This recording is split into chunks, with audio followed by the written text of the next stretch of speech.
Art Cup! Hey, you! Don't touch the art! Hi folks, Art Cop here. You probably know me from my Nobel Prize winning podcast, Heist. I'm the most famous art cop in town. But did you know I'm also infamous? Or at least my cold hands are. My frigid digits had my girlfriend giving me the cold shoulder. Hand-holding? Hypothermia. Hugging? Like taking a polar plunge. Brrr. Talk about cold comfort. But then I found out about the magnet mitt. For all my fellow freeze babies suffer no more. The patented proprietary magnetic tech sewn into the lining of these miraculous mittens interacts with the charged ions in your bloodstream, thickening your blood to warm you from the inside out. And there's more. The magnet mitt is fully magnetic. Slicing and dicing in the kitchen, hold out your hand and any knives in the vicinity will whiz right to you. Tired of losing your car keys in the black hole bottom of your purse? Keep those keys on hand. Literally. You'll never shake them loose. Folks, thanks to the magnet mitt, my girlfriend is more attracted to me than ever. There's nothing polarizing about the magnet mitt. Thanks to magnet mitt, I'm hotter than ever.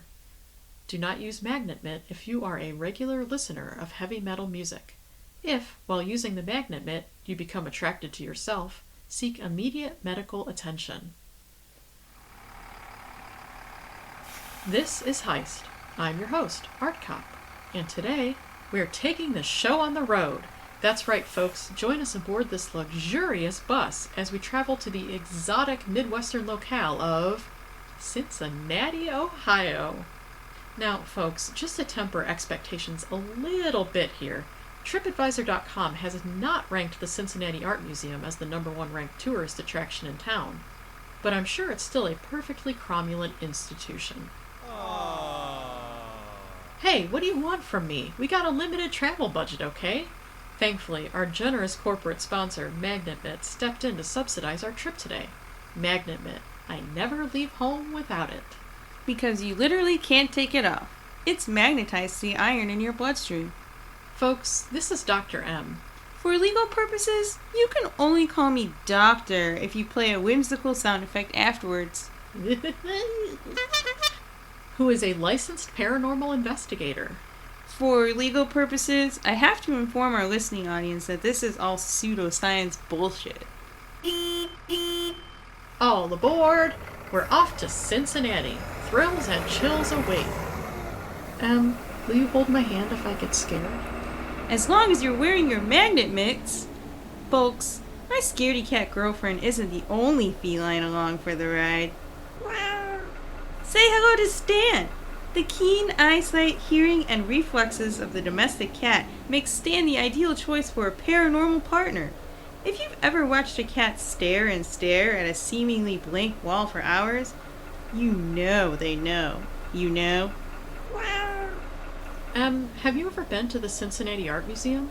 When I was but a fetus in the womb, my mother hiked 7,000 miles, swimming through shark-infested waters and climbing mountains to reach this great city, because she wanted me to experience what Wikipedia calls, quote, one of the most comprehensive art collections in the Midwest. How about you? Yeah, I've been. Years ago, though. I might be blacklisted. My sister yacked all over the carpet. If only she had a magnet mitt, she could have had every galvanized steel trash can in the city at her fingertips. It's 11 a.m. Eastern Standard Time. After an exhilarating bus ride through cornfield after cornfield after cornfield, we've arrived at the Cincinnati Art Museum here in the Eden Park neighborhood. How about a quick overview? Fun fact about the Cincinnati Art Museum, the permanent collection is totally free. How cool is that? You can visit anytime, stroll through the galleries at your leisure, and check out works by Van Gogh, Titian, Monet, Gainsborough, and more. Established in 1881, there's more than 73,000 works in the collection. The building looks promising for a ghost hunt. We've got a Roman Revival facade, but also sort of a mishmash of styles as other wings and additions were constructed over the years. All that digging and rearranging could have stirred up a lot of restless spirits. We'll check out 7 paranormal spots in the daylight to hear the stories behind the haunt, and then return at night to hunt our ghosts. Let's head inside! We're here in the Cincinnati wing on the first floor of the museum. These galleries, featuring art by locals or artists with local connections, were renovated back in 2003. We're in Gallery 107, American Art. What paranormal phenomenon are we looking at here? Well, supposedly there's a haunted clock here. Ah! Babe, calm down. It's a clock. Tall case clock, to be exact. Made by Samuel Best. He was a British-born silversmith / clockmaker who settled in Cincinnati and got busy rocking the clockmaking world. He made something like 40 clocks. Seems like your quintessential grandfather clock. Mahogany and cherry. So what's the story here? An art handler and a curator were working in the galleries late one night and heard the clock chime, even though the weights were taken out before the clock went on view. I'm afraid Of a clock? that we're boring our listeners to death, but I'll reserve judgment until later tonight. Before we move on, let's conduct the stand test. This is an extremely scientific and legitimate test used by many in the paranormal community.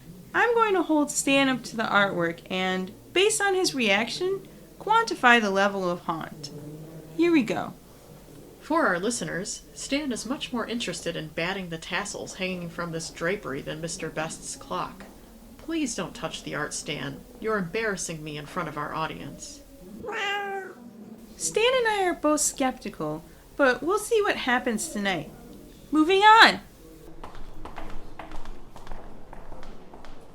We're staying in the Cincinnati wing for our next stop. Here we go. For the record, we are staring at a blank wall. When the galleries were renovated, the art that inspired our next haunting was removed, but I was able to procure a faithful reproduction. For the record, M has handed me a sketch. Blue ballpoint pen on index card, 3x5, unframed. Pictured, we have a gaggle of stick figures gathered around a fireplace. They appear to be boxing? They're dancing! Take an art appreciation class, art cop. Jesus! Anyway, there's an old manor house in Virginia called Soldier's Joy. Back in Civil War times, that was the place to party. But the house got renovated in the 1920s and the ballroom was shipped, intact, to Cincinnati. More than one guard has reported seeing a ghostly specter dressed in a Civil War uniform roaming these galleries at night. Stand test? Stand test! For our listeners, Stan is staring intently at the blank wall. To be fair, that's pretty normal behavior for Stan. He spends a lot of time staring at nothing and thinking deep thoughts. Stan is a philosopher at heart. I'll mark this down as inconclusive. Moving on. Our next stop is Gallery 115. Pottery? This is another one where we'll have to use our imaginations. Before the pottery, there was a reconstruction of an old French salon from a mansion on the Rue de Bac in Paris. Kind of like the Soldier's Joy Ballroom. The salon was gutted and brought to Cincinnati. Paint a picture for me, Em. Console tables, gilt wood and marble tops, ornate silver candelabras, intricately carved oak paneling, a chandelier casting warm light over lavish furniture, opulent, ostentatious. What's the story? Back in the day, there were staff offices near this gallery. One night, employees were working late.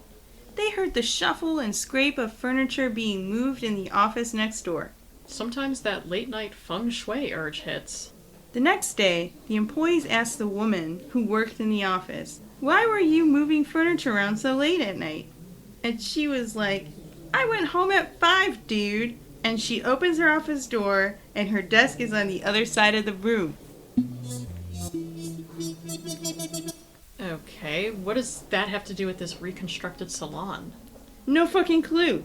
I guess the idea is the ghost of the original salon owner was moving furniture around. What's really scary about all these stories is how many museum employees are working late. Right? Like, go home, people.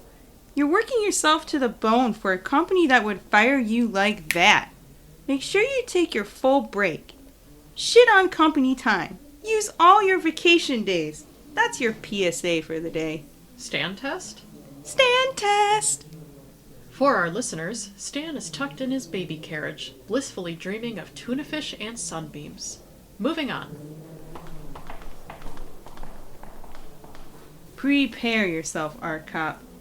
This purportedly paranormal phenomenon is positively petrifying.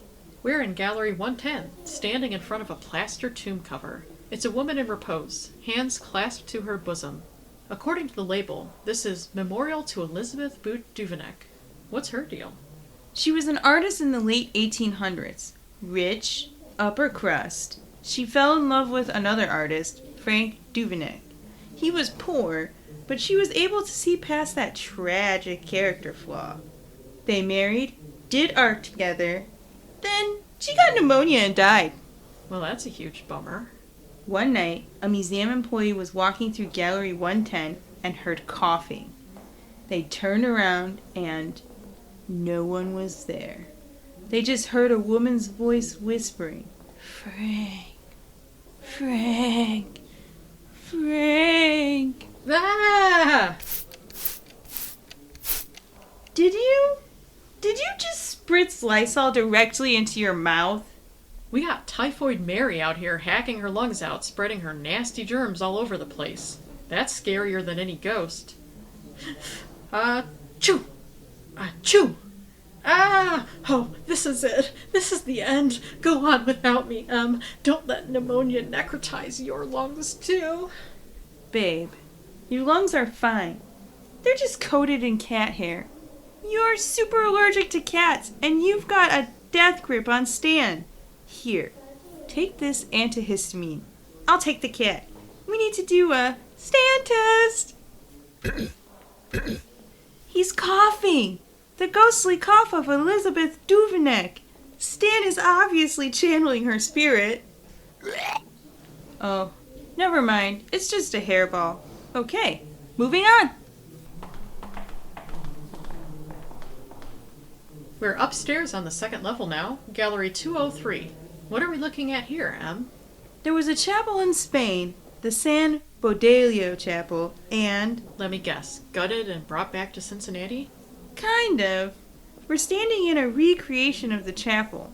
This fresco featuring Mary Magdalene and Jesus in the garden was taken from the original chapel. Other San Baudilio frescoes are scattered throughout the country. New York, Indianapolis, and Boston. Night Watch has reported multiple sightings of a black-hooded Spanish monk wandering the galleries at night. Before the guards get too close, the figure floats up into the ceiling and disappears. Can you imagine chilling in Spain for a few centuries, and then one day you wake up to do your nightly haunting, and bam! You're in the American Midwest? Talk about culture shock. From Espanol to cornhole. From fresco to lake effect snow. From the Abbey to Cincinnati. Time for a Stan test. Right now, I've lifted Stan up as high as I can. On the count of 3, I'm going to let go. Theoretically, the supernatural energy in this space should buoy him up, and he'll float away like the supposed monk specter. Okay, I'm letting go in 3, 2, 1. Whoops. For our listening audience, Stan, predictably, landed on his feet. He's puffed up, flicking his tail agitatedly, ears flat. When Stan gets spicy like this, I usually retreat to the nearest fallout shelter. Can you corral him? He's your cat. I would prefer not to have my brachial artery flayed open.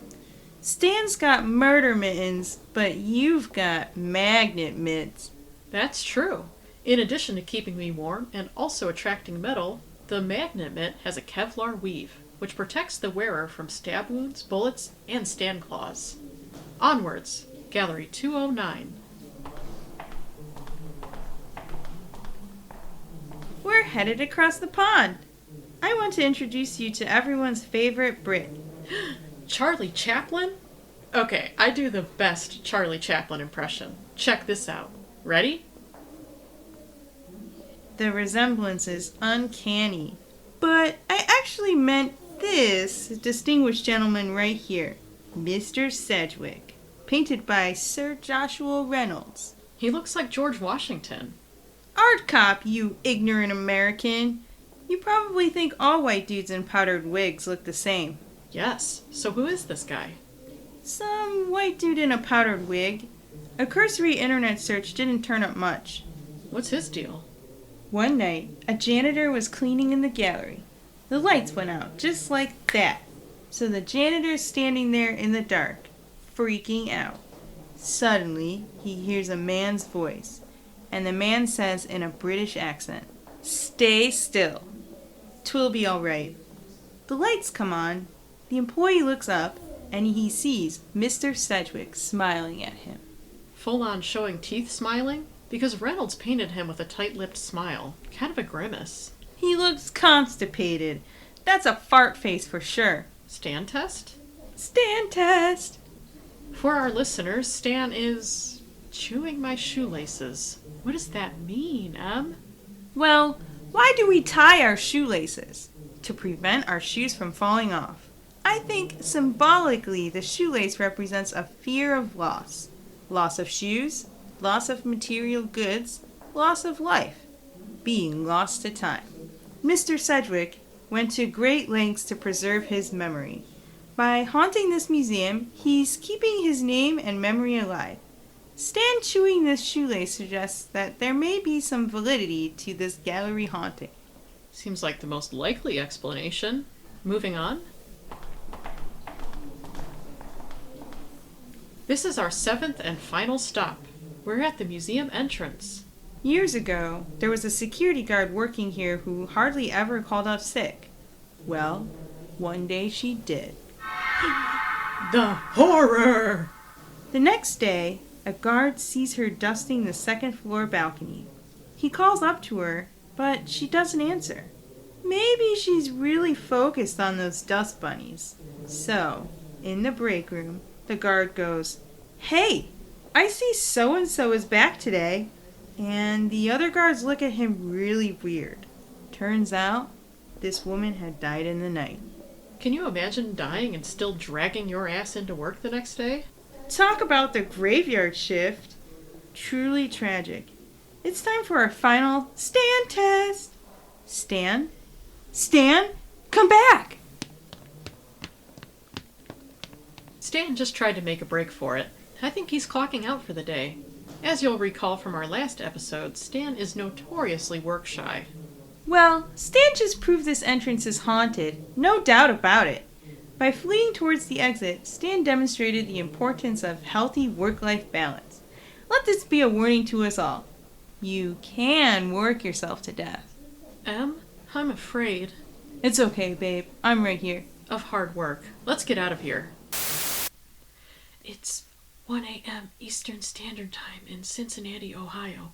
With the blessing of our Cincinnati Art Museum security brethren, we are back in the galleries to investigate these 7 hauntings. At night. We've been waiting for this Samuel Best grandfather clock to chime for about an hour now. I'm going to use my temperature gun to search for any cold spots. What are cold spots? Temperature changes that can indicate paranormal activity. There's a temperature fluctuation nearby. It's, centered around you, babe. Me? Ah! Strange. It's pinging 2 places. Wait. Hold still.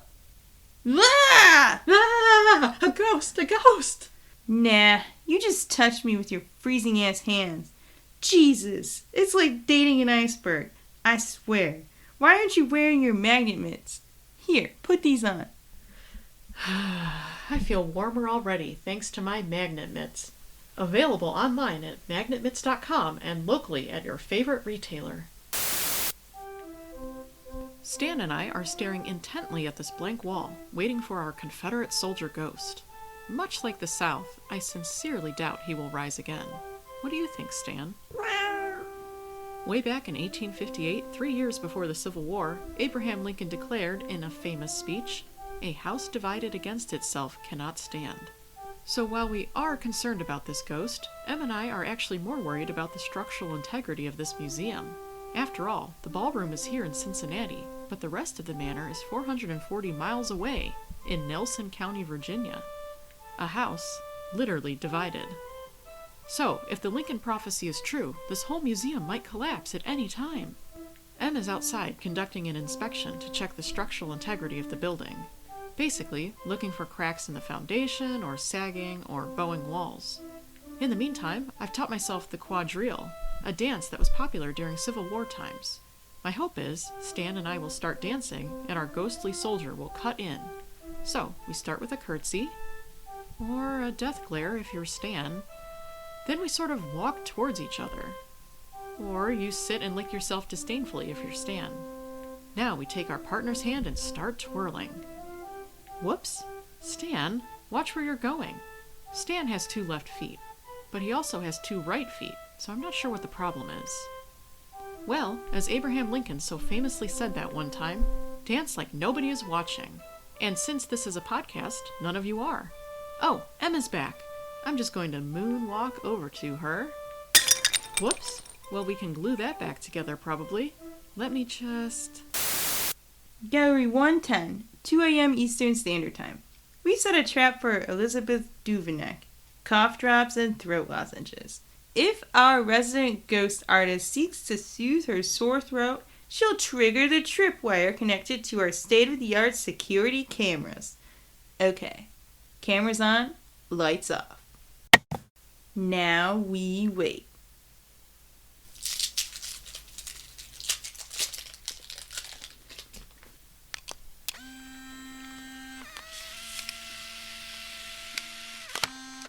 Ah! She took the bait. Babe, look at this. We have photographic proof. Real evidence of a ghost right here on this camera. Check it. Oh. Babe? Why am I scrolling through a photo collage of you stuffing cough drops in your mouth like a chipmunk horking down acorns? I thought they were candy. You're fired! Wait, no. We can still salvage this. You're unfired. Just stand here and breathe your hot lozenge breath over everything like this. Now, turn in a circle. Slowly. Slower. There. You're an oscillating humidifier.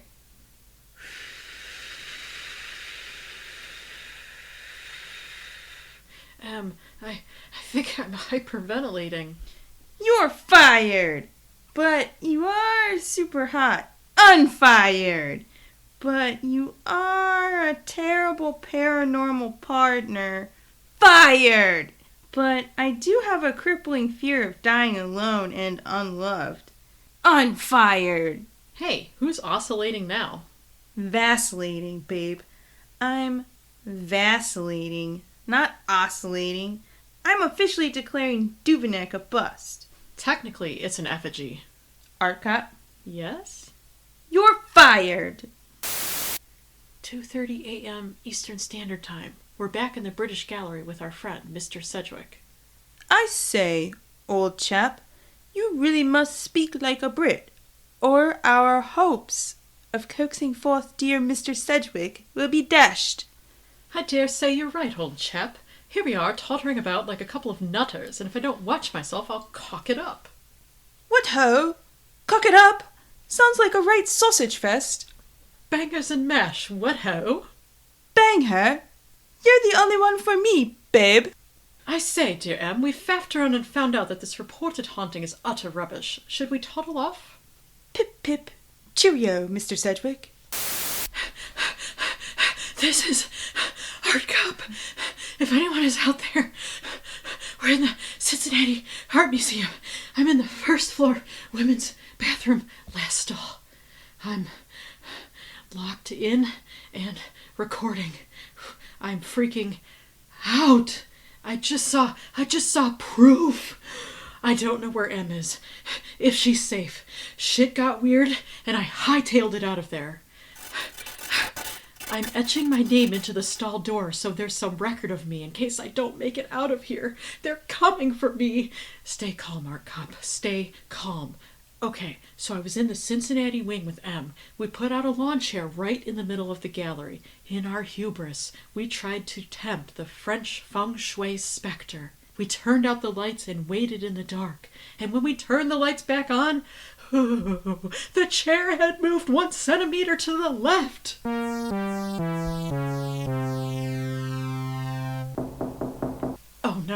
Oh no, they're coming. If you find this recording, tell Stan I loved him.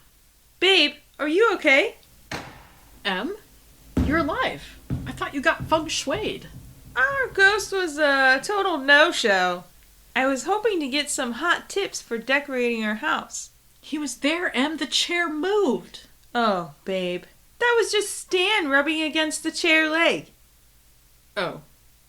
Hey, wait a minute. What's wrong with my interior decorating? Babe, all the furniture is roped off. Well, yeah. I tried those do not sit placards, but your ass was undeterred. You know how many of your butt prints I fluffed out of those couch cushions? You shouldn't be sitting anyway. It looks very unprofessional to our visitors. Are you putting stanchions up between us? I just need a little space. Back it up. More. Perfect.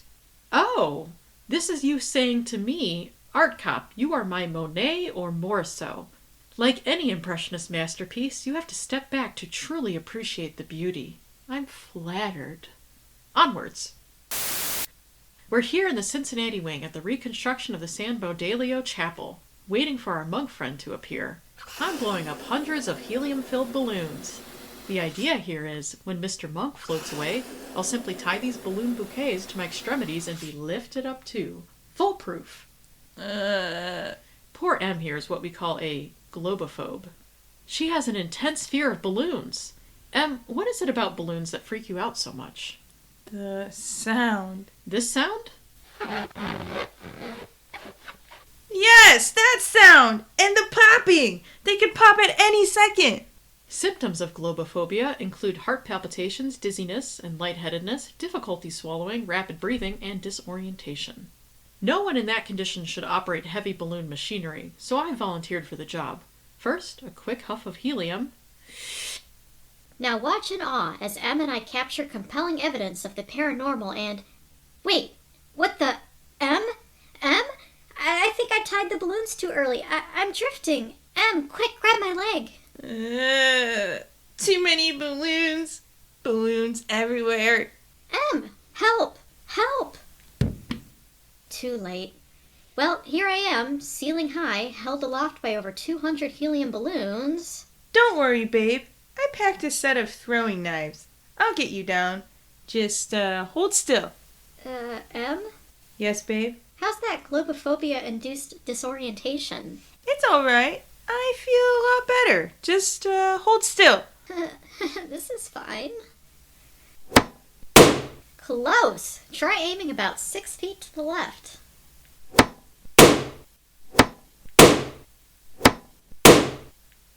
Ah! Ow. Babe, how are you feeling? Deflated. Because our monk is a no-show. Maybe he's a reformed monk. Oh, like a Jesuit? No, I mean, maybe he's giving up haunting. Trying to break a bad habit. We're at the museum entrance again, watching for the ghost of our dearly departed guard.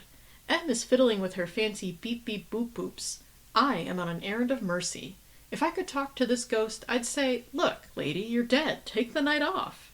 What I've done is, I've attached microfiber mop pads to Stan's feet. I borrowed M's fancy laser pointer, and now I'm beaming this laser all around the lobby. Staircase, railings, walls, nooks and crannies. Stan is, reluctantly, dusting them all. I call it Operation Spick and Span. And Stan. Before anyone calls PETA on me, just know that Stan is being fairly compensated. We pay his wages in tuna fish. Okay, I have my flappin' fadoozler and my wargummy kazoo beat precisely calibrated. Babe, why is my cat doing backflips? A spontaneous expression of joy? Babe, why are you blinding me with a laser pointer? Ha ha, what? No laser pointers here. That's just my natural beauty dazzling you. Uh-huh. Any luck coaxing out our ghost? So far, she's a no-call, no-show. Should we call it? I think after our rigorous investigative fieldwork, we can conclusively conclude that there is compelling scientific evidence supporting our hypothesis. This museum is haunted, no doubt about it. We didn't witness any ghosts or specters firsthand, but as I always say, feelings over facts. My intuition is telling me we were being closely watched by more than one restless spirit tonight. I counted 3 separate occasions where Stan flicked his tail significantly. If that doesn't convince the skeptics out there, then nothing will. We came to southern Ohio with ice in our veins. Me, literally. M, metaphorically. Babe, your blood was a balmy 98.6 degrees thanks to your magnet mitts. As I was saying, we came to this place where few dare tread, innocent and ingenuous, and our ignorance made us brave. We leave Cincinnati as men, humbled by what we haven't seen. When my blood ran cold last night... Literally impossible because you were wearing your magnet mitts. When my blood ran cold and I thought I was going to die in that bathroom stall, I just kept thinking about you, our listeners. You are the reason we do this podcast. You gave us the courage last night to continue on in the face of boredom and the insurmountable evidence that we were wasting not only our own time, but also yours. Thank you so much for your support. Maybe if you support us a little harder in the future, we can actually make it out of the Midwest, okay? Somewhere warm and tropical and Tahiti-ish? This is Dr. M and Art Cop. And Stan. At the Cincinnati Art Museum, signing off. Heist was written and produced by Art Cop and M. If you have proof of the paranormal, contact us, heistheadquarters@gmail.com. Follow us on our socials, at ArtCopGalPals on X, Heist Podcast on Facebook, and Heist Headquarters on Instagram. Special thanks to the Cincinnati Art Museum for hosting us on our ghost hunt. Located in scenic Eden Park, the Cincinnati Art Museum features a diverse, encyclopedic art collection of more than 73,000 works spanning 6,000 years. Folks, that is verbatim from the Cincinnati Art Museum's website. The best part about the Cincinnati Art Museum? General admission is always free. So get yourselves down to Southern Ohio and check out this gem of a museum. Em and I would like to express our sincere thanks to you, our listeners, for your support. We are grateful to you for taking the time to listen to us jibber-jabber for 30 minutes every other week. We'll see you next time on Heist.